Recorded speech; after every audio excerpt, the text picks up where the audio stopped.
Hello guys, welcome back to another video. और आज के इस वीडियो में हम बात करने वाले हैं सामान्य हिंदी के कुछ महत्वपूर्ण प्रश्नों को जो आपकी परीक्षाओं में जो है पूछे जाते हैं। So let's start.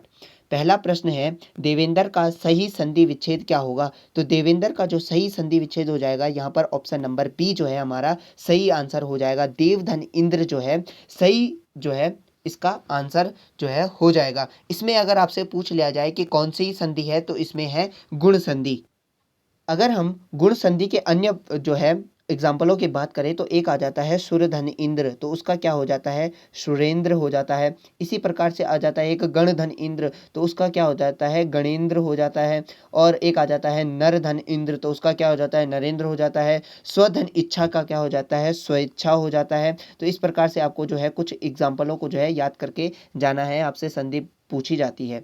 नेक्स्ट है, रमेश और सुरेश विद्यालय गए में कौन सा जो है वाक्य रूप है? तो कौन सा वाक्य रूप है? तो ये है सरल वाक्य रूप। सरल वाक्य क्या होता है कि जिसमें एक ही उद्देश्य और एक ही विधेय जो होता है, बेसिकली एक ही जो है उद्देश्य इसमें पाया जाता है। मिश्रित वाक्य क्या होता है कि एक उपवाक्य जब दूसरे उपवाक्य पर क्या होता है? आश्रित होता है। संयुक्त वाक्य क्या होता है? तो संयुक्त वाक्य वे वाक्य होते हैं जो कि एक दूसरे से जो है, जो दो स्वतंत्र वाक्य होते हैं और एक दूसरे से जो है योजक जो है शब्दों के द्वारा जुड़े होते हैं। नेक्स्ट है हमारा, रावण सिर सरोज बनचारी चली रघुबीर सिली मुखधारी में कौन सा जो है अलंकार है? तो अलंकार भी आपसे जो है परीक्षाओं में बन जाते हैं, तो इसमें जो अलंकार है ऑप्शन नंबर डी जो है हमारा सही आंसर हो जाएगा। नेक्स्ट है, असुर शब्द का पर्यायवाची शब्द है, तो असुर का जो पर्यायवाची है वो हो जाएगा तमीचर। तमीचर जो है असुर का क्या होता है? पर्यायवाची हो जाता है। अगर हम असुर शब्द के अन्य पर्यायवाची को देखें, तो एक सिंपल सा हो जाता है, दैत्य कहा जाता है, दानव कहा जाता है, निशाचर असुर का पर्यायवाची जो हो जाता है वो हो जाता है, राक्षस इसे कहा जाता है, और तमीचर हमने यहाँ पर देखा। सो नेक्स्ट है, अग्र शब्द का जो है विलोम शब्द क्या होता है? तो अग्र शब्द का जो विलोम होता है वो हो जाता है शांत। तो शांत जो होता है अग्र का क्या हो जाता है? विलोम शब्द हो जाता है। अगर ऐसे ही हम अन्य जो है विलोम शब्दों को देखें कुछ इंपॉर्टेंट को, तो एक सबसे इंपॉर्टेंट हो जाता है कृतज्ञ। तो कृतज्ञ का जो विलोम शब्द होता है वो होता है कृतघ्न, या कृतघ्न का जो विलोम होता है वो होता है कृतज्ञ। कीर्ति आपसे पूछा गया था पटवारी के पेपर में, तो कीर्ति का होता है अपकीर्ति। उन्नति का क्या होता है? उन्नति का हो जाता है अवनति। ऐसे ही आपको कई जो है पर्यायवाची माफ कीजिएगा विलोम शब्द जो है पढ़ के जाने हैं, और पर्यायवाची तो आपको पढ़ने ही है। नेक्स्ट है, जगदीश शब्द का संधि विच्छेद है, तो जगदीश शब्द का जो सही संधि विच्छेद हो जाएगा, यहाँ पर ऑप्शन नंबर दोनों ही सही है, ऑप्शन नंबर ए और बी। तो यहाँ पर ए जो है वो ज़्यादा सही हो जाएगा, क्योंकि इसके नीचे हलंत हो जाएगी। जगत धन ईस में अगर नीचे हलंत है तो वो सही आंसर जो है हो जाएगा। ऑप्शन नंबर ए जो है सही आंसर हो जाएगा। इसमें कौन सी संधि है? तो इसमें है व्यंजन संधि।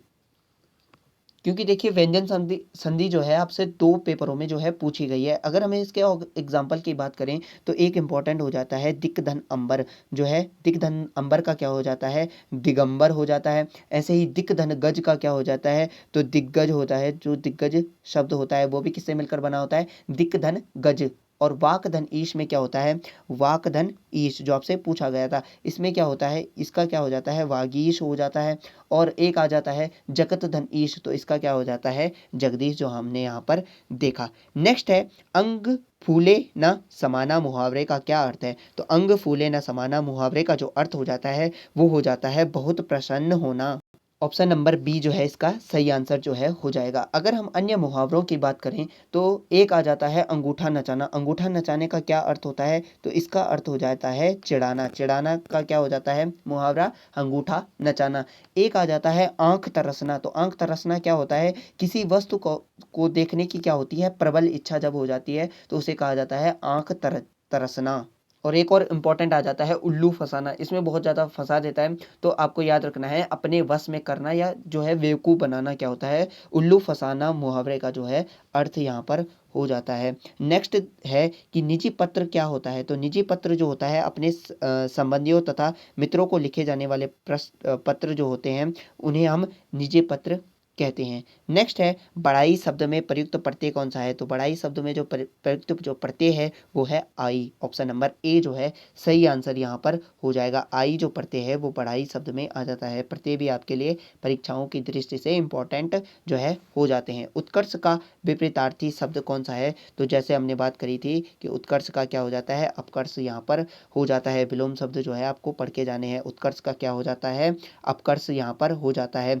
शुद्ध शब्द का चयन करें तो शुद्ध शब्द कौन सा हो जाता है? ऑप्शन नंबर बी जो प्रतिष्ठा होता है वो यहाँ पर सही शब्द जो है हो जाता है। देखिए स्टॉ और ठॉ में ना बहुत ही ज़्यादा कंफ्यूज करता है।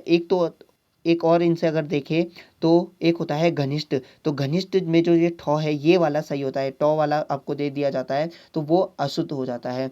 घनिष्ठ में ठॉ होता है। ऐसे ही श्रेष्ठ में जो है ठॉ आ जाता है।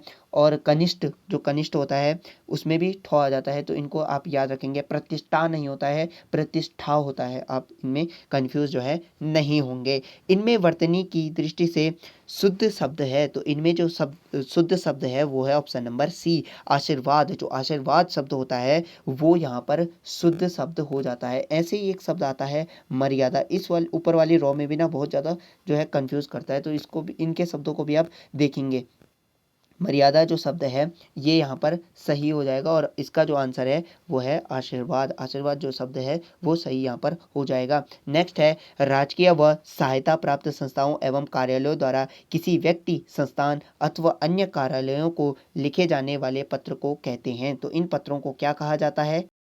तो इन्हें कहा जाता है कार्यालयी पत्र। तो ऑप्शन नंबर सी जो है वो हमारा सही आंसर जो है हो जाएगा। व्यावसायिक पत्र क्या होता है? व्यावसायिक पत्र वो पत्र हो जाते हैं जिसमें जो है व्यापारिक संस्थाओं को जो लिखे जाने वाले पत्र होते हैं वो आ जाते हैं। व्यापारिक जो है पत्र क्या होते हैं कि व्यावहारिक है। ये व्यावहारिक पत्र जो होते हैं वो क्या होते हैं कि गुरु मित्र इनको लिखे जाने हैं यानी कि परिचित व्यक्तियों को जो है लिखे जाते हैं। और आधिकारिक पत्र जो आधिकारिक पत्र होते हैं वो अधिकारियों को जो है आवेदन के लिए या अधिकारियों को भेजे जाने वाले जो हैं पत्र हो जाते हैं। नेक्स्ट है कई युग्म शब्दों का प्रयोग होने पर प्रत्येक युग्म के साथ किस विराम चिन्ह, यहाँ पर किस हो जाएगा, किस विराम चिन्ह का प्रयोग किया जाता है? तो कौन सा विराम चिन्ह का प्रयोग किया जाता है? देखिए यहाँ पर कंफ्यूज नहीं होना आपको। अगर सिर्फ युग्म शब्दों का के बीच पूछा जाए तब तो योजक चिन्ह हो जाता है। योजक का प्रयोग किया जाता है युग्म शब्दों में। लेकिन यहाँ पर पूछ रहा है कि कई युग्म, जब कई जुड़ जाए या बहुत सारे जो है युग्म शब्दों के साथ हम प्रयोग करते हैं तो वो कौन सा हो जाएगा? अल्प विराम यहाँ पर हो जाएगा। देखिए अगर यहाँ पर अब बात करें अगर युग्म शब्द की, जैसे लाभ और हानि होता है तो लाभ और हानि में क्या है, ये योजक चिन्ह है। लेकिन अगर ऐसे ही अन्य युग्म शब्दों को लिखा जाए, जैसे लाभ हानि कॉमा करके लिख दिया, जैसे यश अपयश हो गया, तो इसके बाद ऐसे जीवन मरण, जीवन डैश मरण करके लिख दिया, तो इनके बीच में जो ये कॉमा आता है इसको कहा जाता है अल्प विराम। अल्प विराम। तो होप आशा करता हूँ कि आपको जो है समझ में आया होगा। नेक्स्ट है कुरूप शब्द का विलोम होता है। तो कुरूप शब्द का जो विलोम होता है वो हो जाता है सुंदर। सुंदर क्या होता है? कुरूप का जो है होता है विलोम शब्द यहाँ पर हो जाता है। नेक्स्ट है करनी न खाक की बात मारे लाख की। लोकोक्ति का अर्थ क्या हो जाता है? तो आपसे लोकोक्ति जो है पूछी जाती है, इसको भी आप ध्यान से पढ़कर जाएंगे। तो इसका जो सही आंसर हो जाएगा ऑप्शन नंबर बी झूठी शान बघारना जो है इस जो है लोकोक्ति का अर्थ हो जाता है करनी न खाक की बात मारे लाख की। लोकोक्ति का जो सही अर्थ है वो है झूठी शान बघारना। ऐसे ही एक लोकोक्ति आपसे पूछी जाती है, जैसे ऊंची दुकान फीका पकवान, इसका क्या हो जाता है कि गुण थोड़ा और अभिमान जो है ज़्यादा हो जाना। और एक और पूछी जाती है, एक तो करेला दूजा नीम चढ़ा, तो इसमें क्या होता है बुरे में और बुराई बढ़ जाना या बुरे से भी और बुरा। और एक और इम्पोर्टेंट पूछा जाता है कि कभी नाव पर गाड़ी और कभी गाड़ी पर नाव, तो इसका क्या होता है कि कभी किसी का किसी से काम या कभी किसी का किसी और से काम, मतलब एक दूसरे से काम होना या एक दूसरे का काम लेना, इसी का अर्थ जो है हो जाता है। नेक्स्ट है वो विशेषण शब्द संज्ञा या सर्वनाम की नाप तोल मात्रा संबंधी विशेषता प्रकट करते हैं, वे क्या कहलाते हैं? तो जो विशेषण जो है संज्ञा या सर्वनाम की नापतोल मात्रा संबंधी विशेषता को प्रकट करते हैं उन्हें कहा जाता है परिणामवाचक। बहुत ही सिंपल सा प्रश्न हो जाता है। इस प्रकार के प्रश्न आपके जो है पटवारी के पेपर में बने हुए थे, तो इसीलिए मैंने इसको लिया है यहाँ पर कि इनकी परिभाषाएं भी जो है आपको पता होनी चाहिए। अगर यहाँ पर बात करें तो गुणवाचक विशेषण की, तो ये गुणवाचक विशेषण क्या होता है कि जिन विशेषणों से संज्ञा या सर्वनाम के क्या पता चलता है, गुण दोष का पता चलता है, उन्हें कहा जाता है गुणवाचक विशेषण। और संख्यावाचक क्या होता है, जिसमें किसी संख्या का बोध होता है। और संकेतवाचक क्या होता है कि जो संज्ञा या सर्वनाम शब्द क्या कराते हैं, संकेत करते हैं या किसी की तरफ इशारा करते हैं, तो उन्हें कहा जाता है। जैसे यह प्रतिभा का विद्यालय या मेरा विद्यालय, इस प्रकार के शब्द हो जाते हैं। और परिणामवाचक को हमने यहाँ पर देखा कि जिसमें जो है क्या होता है, नापतोल मात्रा संबंधी जो है शब्द जो माफ कीजिएगा, संज्ञा या सर्वनाम जो है नापतोल मात्रा संबंधी जो है विशेषता जो है प्रकट करते हैं।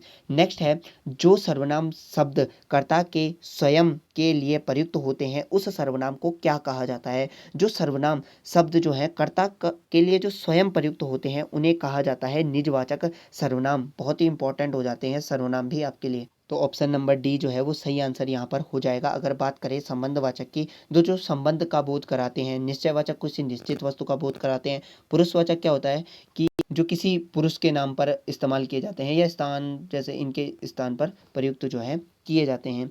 नेक्स्ट है, पार्वती मंगल रचना के रचयिता कौन है। तो पार्वती मंगल जो रचना के रचयिता हैं वो हो जाएंगे यहाँ पर ऑप्शन नंबर बी, जो तुलसीदास हैं वो क्या हो जाएंगे यहाँ पर। सही आंसर जो है इसका हो जाएगा पार्वती मंगल रचना के रचयिता। इसी प्रकार अगर हम इनके और की बात करें तो एक आता है जानकी मंगल। तो जानकी मंगल जो है वो भी इन्हीं का हो जाता है। और एक आता है दोहावली। तो दोहावली भी इनका है, कवितावली भी इनका है, कृष्ण गीतावली भी आपको याद रखनी है इनकी। और एक आती है गीतावली जो कि ब्रज भाषा में लिखी गई है, वो भी आप याद रखेंगे। और रामचरितमानस जो है वो तो इनका फेमस हो जाता है।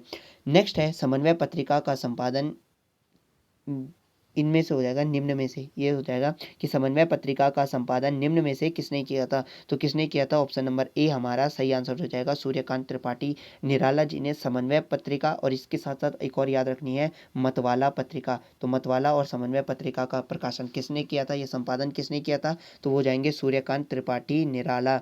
और कब किया था समन्वय पत्रिका का, तो आप याद रखेंगे समन्वय पत्रिका जो थी 1922 में जो है समन्वय पत्रिका का जो संपादन इन्होंने किया था। और मतवाला पत्रिका का कब किया था, तो मतवाला पत्रिका जो थी 1924 में इन्होंने इसका संपादन जो था किया था। तो फ्रेंड्स हमने यहाँ पर जो जो हिंदी के इम्पोर्टेंट जो हैं प्रश्नों को यहाँ पर देखा। आशा करता हूँ आप लोगों को ये प्रश्न पसंद आए होंगे। अगर आपको वीडियो हेल्पफुल लगा तो इसे लाइक कीजिए, शेयर कीजिए और चैनल को सब्सक्राइब जरूर कीजिए। Thank you friends.